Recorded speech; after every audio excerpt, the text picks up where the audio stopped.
அனைவருக்கும் வணக்கம். பகுதி தமிழறிஞர்களும் தொண்டும் பார்த்துக்கிட்டு இருக்கோம். புது கவிதையில் சிற்பி பாலசுப்ரமணியம் ஐயா அவர்கள் வரைக்கும் பார்த்துடணும். இன்றைக்கி மேத்தா அவர்களை பற்றி பார்க்கலாம். மேத்தா பிறப்பு பெரியகுளம், தேனி மாவட்டம். சரியா? முடியரசனும் அங்கே தான் பிறந்திருப்பார். முகமது மேத்தா 5/9/1945 பிறந்திருப்பார்.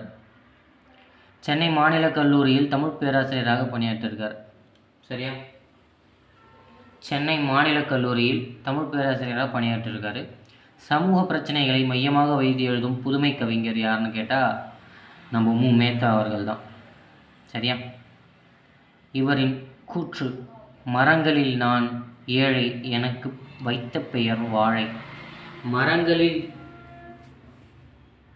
நான் ஏழை, எனக்கு வைத்த பெயர் வாழை. ஓகேவா?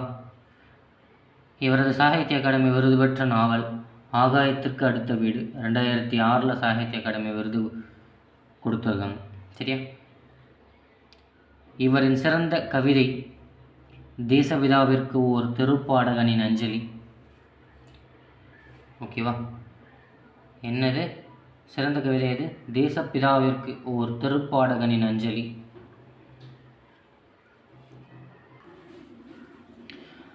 கவிதை நூல்கள்: கண்ணீர் பூக்கள், ஊர்வலம், நந்தவன நாட்கள், காத்திருந்த காற்று, திருவிழாவில் ஓர் திருப்பாடகன், இதயத்தில் நாற்காலி, அவர்கள் வருகிறார்கள், ஒரு வானம் இரு சிறகுகள், மனசிறகு, காற்றை மிரட்டிய சிறகுகள், நாயகம் ஓர் காவியம்.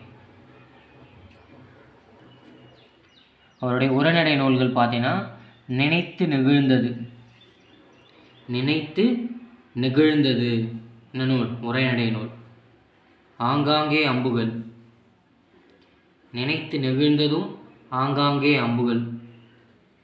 சரியா? இவரது கட்டுரை நூல் சிறந்த புத்தகம் நானும் என் கவிதையும். இவரது கட்டுரை நூல் பார்த்தீங்கன்னா சிறந்த புத்தகம்ன்றதும் ஒரு நூல் தான், நானும் என் கவிதையும். சரியா? அவரது கட்டுரை அது. சிறந்த புத்தகம் நானும் என் கவிதையும். கவிதை வெளிச்சம் வெளியே இல்லை. வெளிச்சம் வெளியே இல்லை. வெளிச்சம் எங்கேயுமே வெளியே இல்லை, நமக்குள்ளே தான் இருக்குது அப்படிங்கிறாரு. சோழநிலா, மகுடநிலா, அவளும் நட்சத்திரம்தான். அவருடைய நாவல்கள் சோழநிலா, மகுடநிலா, அவளும் நட்சத்திரம்தான். சரியா? இது அவருடைய நாவல்கள். இவர் இயற்றிய சோழநிலா நாவல் ஆனந்த விகடனில் பொன்விழா இலக்கிய போட்டியில் முதல் பரிசினை பெற்றது. சரியா? யார் இயற்றிய சோழநிலா? மேத்தா அவர்கள் இயற்றிய சோழநிலா நாவல் ஆனந்த விகடனில் பொன்விழா இலக்கிய போட்டியில் முதல் பரிசினை பெற்றது.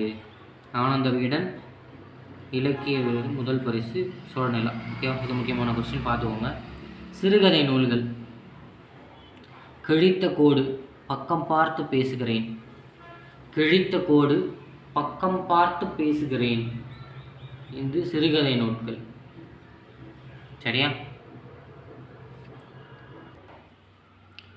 ஊர்வலம் என்ற கவிதை நாவலுக்காக தமிழக அரசின் முதல் பரிசினை பெற்றிருப்பார். சரியா? ஊர்வலம்ன்றது அவருடைய கவிதை தொகுப்பு. அந்த நூலுக்காக தமிழக அரசின் முதல் பரிசினை பெற்றவர். பாடல் வரிகள்: என் கவிதை கை கொழுக்கும், காலில் விழாது, உடுத்திக்கொள்ளும், போர்த்தி கொள்ளாது. சரியா? இது ஐயா வரி பாடல். என் கவிதை கை கொழுக்கும், காலில் விழாது, உடுத்திக்கொள்ளும், போர்த்தி கொள்ளாது.